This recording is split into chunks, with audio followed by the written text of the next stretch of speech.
வாங்க, எல்லாருக்கும் வணக்கம். எல்லாரும் எப்படி இருக்கீங்க?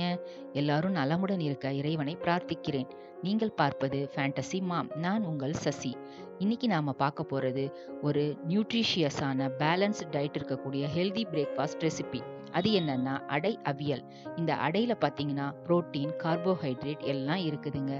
இந்த அவியல்ல பார்த்தீங்கன்னா விட்டமின்ஸ், மினரல்ஸ், ஃபேட் அப்படின்னு எல்லா எசென்ஷியல் நியூட்ரியன்ட்ஸும் இருக்குதுங்க. இந்த மாதிரி ஹெல்த்தியான ஒரு பிரேக்ஃபாஸ்ட் ரெசிபி நீங்கள் மார்னிங் சாப்பிடும் பொழுது அந்த டே ஃபுல்லாக ஆக்டிவாகவும் எனர்ஜெட்டிக்காகவும் ஃபீல் பண்ணலாம்.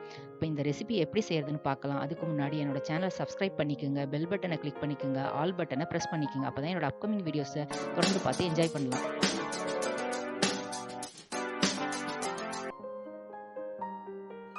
வாங்க, இப்போ இந்த அடை செய்யறதுக்கு தேவையான ரெசிபி இன்கிரீடியன்ஸ் என்னென்னு பார்க்கலாம்.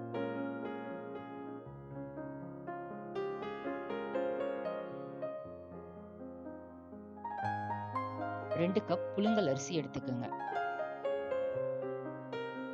எந்த கப்ல எடுக்கிறீங்களோ அதுல 1/4 கப் அளவுக்கு பச்சரிசி எடுத்துக்கோங்க.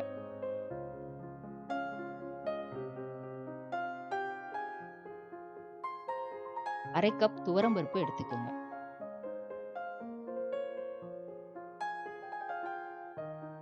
1/4 கப் கடலைப்பருப்பு.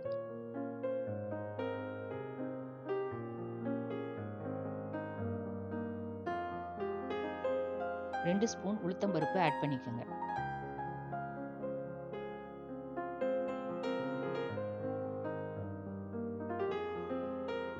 மூணு ஸ்பூன் பாசிப்பருப்பு ஆட் பண்ணிக்கோங்க.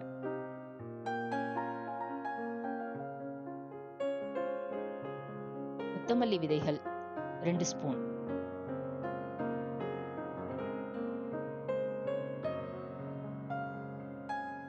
வெந்தயம் 3/4 ஸ்பூன். சோம்பு 1 ஸ்பூன்.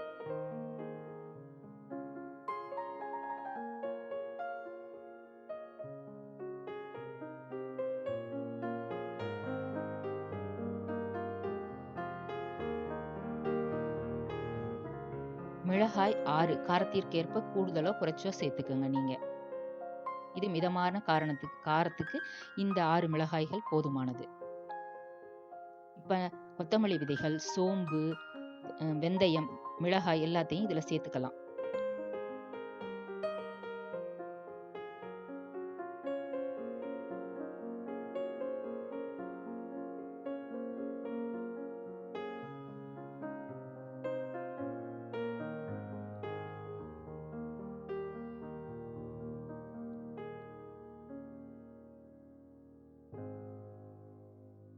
இப்ப இத 2, 3 தடவை நல்லா கழுவிட்டு தண்ணி ஊத்தி ஒரு 3 மணி நேரம் நல்லா ஊற வச்சுக்கோங்க.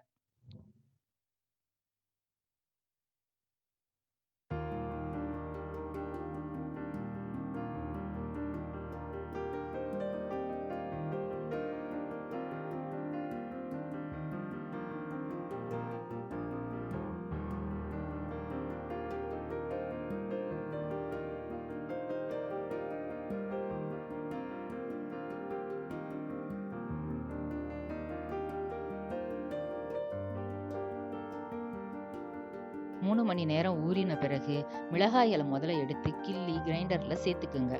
அதோட கொஞ்சம் அரிசியை சேர்த்து முதல்ல அதை அரைச்சுக்குங்க. பிறகு மீதி இருக்கக்கூடிய அதுல பூண்டு, இஞ்சி எல்லாம் சேர்த்து மீதி இருக்க மாவையும் அதுல சேர்த்துக்குங்க. பூண்டு ஒரு 3ல இருந்து 4 பல்லு, இஞ்சி 2 சின்ன துண்டு போட்டுக்குங்க. மீதி மாவையும் சேர்த்துக்குங்க. இப்ப மாவோட பதம் பாருங்க, இந்த மாதிரி கரகரன்னு பதத்துல அரைச்சி எடுத்துக்கணும். இப்ப மாவுல வெங்காயம் சிறிதளவு, கொத்தமல்லி சிறிதளவு, கருவேப்பிலை சிறிதளவு, தேங்காய் நான் துருவுனது போட்டிருக்கேங்க சிறிதளவு. நீங்க வேணும்னா பல்லு பல்லா கீனி போட்டுக்கோங்க. முருங்கை இலைகளையும் சேர்த்து கூட நீங்க இந்த மாவு கலவையை தயார் செஞ்சுக்கலாம். இந்த மாவு கலவையில கொஞ்சம் உப்பு, கொஞ்சம் பெருங்காயம், இது எல்லாத்தையும் சேர்த்து கொஞ்சம் தண்ணி விட்டு கலந்துக்குங்க.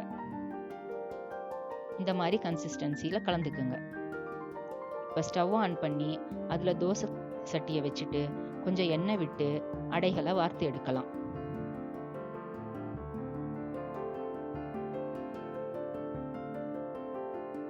அடைனா எப்பவுமே நம்ம கொஞ்சம் மொத்தமா தாங்க ஊத்துவோம். அந்த மாதிரி ஊத்தி எடுத்துக்கோங்க. பாருங்க, இப்போ நம்மளோட சூப்பரான அடை ரெடி ஆயிடுச்சு. இதே மாதிரி நீங்களும் செஞ்சு பாருங்க உங்க வீட்டில். இப்போ அவியல் எப்படி செய்யறதுன்னு பார்க்கலாம். அதுக்கு தேவையான இன்கிரீடியன்ஸ் ஸ்க்ரீன்ல டிஸ்பிளே ஆயிட்டு இருக்குது, நோட் பண்ணிக்கோங்க.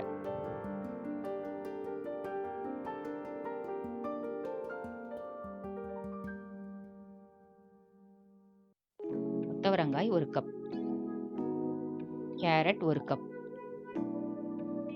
அவரைக்காய் 1 கப், பூசணிக்காய் 1 கப், சேனைக்கிழங்கு 1 கப்,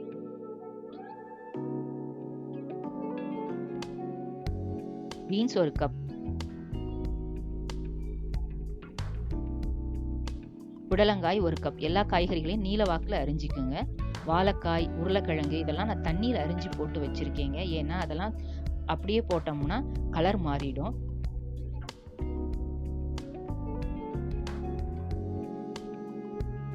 கத்தரிக்காயும் தண்ணியில் அரிஞ்சு போட்டிருக்கேன். இதில் நான் முருங்கைக்காய் சேர்க்கலைங்க. நீங்கள் முருங்கைக்காய் விருப்பம் இருந்தால் சேர்த்துக்குங்க. தண்ணி கொஞ்சம் விட்டு முதல்ல சேனைக்கிழங்க சிறிது நேரம் வேக விட்டுக்குவோங்க. ஏன்னா அது கொஞ்சம் வேக டைம் எடுக்கும். மற்ற காய்கறிகளை பிறகு சேர்த்துக்கலாங்க. ஒரு 5-7 நிமிஷம் சேனைக்கிழங்க வேக விடுங்க. பாதி அளவு வெந்துடும். வெந்த பிறகு இப்போ மற்ற காய்கறிகள் அதோட வேகும் தன்மைக்கு ஏற்ப நம்ம சேர்த்துக்கலாங்க. பீன்ஸ், கேரட், வாழைக்காய், உருளைக்கிழங்கு,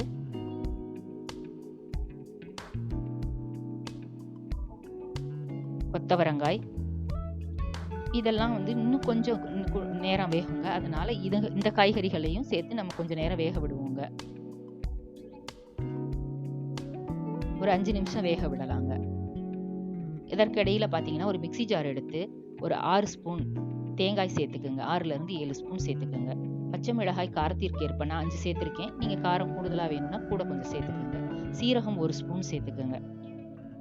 இப்போ இதை நல்லா இப்படி கொரகொரப்பான ஒரு பதத்தில் அரைச்சி எடுத்துக்குங்க. இப்போ மீதி இருக்க காய்கறிகளையும் போட்டுடலாங்க. அதெல்லாம் போட்ட உடனே கொஞ்சம் டக்குன்னு வேகிற காய்கறிகள் கடைசியாக சேர்க்க போகிறோம். இப்போ பூசணிக்காய், அவரைக்காய், புடலங்காய், கத்தரிக்காய்.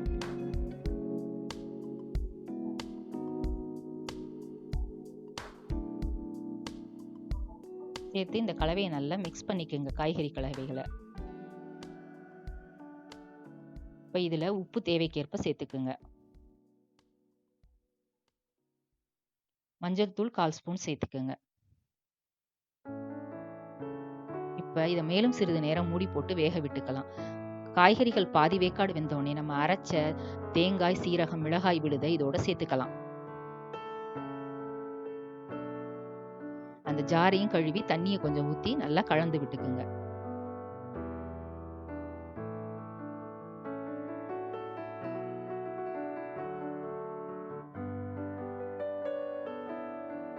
கலந்து விட்டு இதை சிறிது நேரம் வேக விடுவோம்.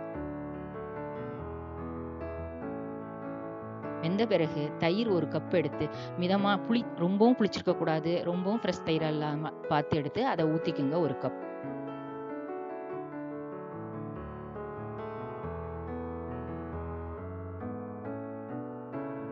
கருவேப்பிலை இலைகள் சிறிது மேல போட்டுக்குங்க.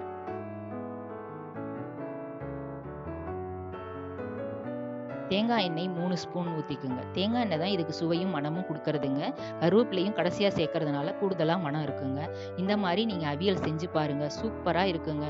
அதோட இதை அவியலை அடையோடு சேர்த்து சாப்பிட்டீங்கன்னா இன்னும் கூடுதலான சுவை இருக்குங்க.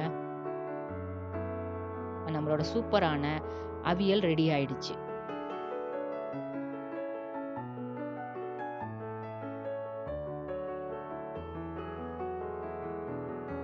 பாருங்க, சத்துக்கள் முழுமையாக நிறைந்த இந்த மாதிரி ஒரு காலை உணவை, அடை, அவியல் அப்படிங்கிற காலை உணவை நீங்க சாப்பிட்டு வந்தீங்கன்னா நாள் முழுக்க எனர்ஜெட்டிக்காகவும் சுறுசுறுப்பாகவும் இருக்குங்க. இதை நீங்க வீட்டில் செஞ்சு பார்த்துட்டு எப்படி இருந்துச்சுன்னு கமெண்ட் பண்ணுங்க, சப்ஸ்கிரைப் பண்ணுங்க, பெல் பட்டனை கிளிக் பண்ணுங்க, ஆல் பட்டனை ப்ரெஸ் பண்ணிக்கோங்க. Okay friends, until then, bye from Fantasy Mom.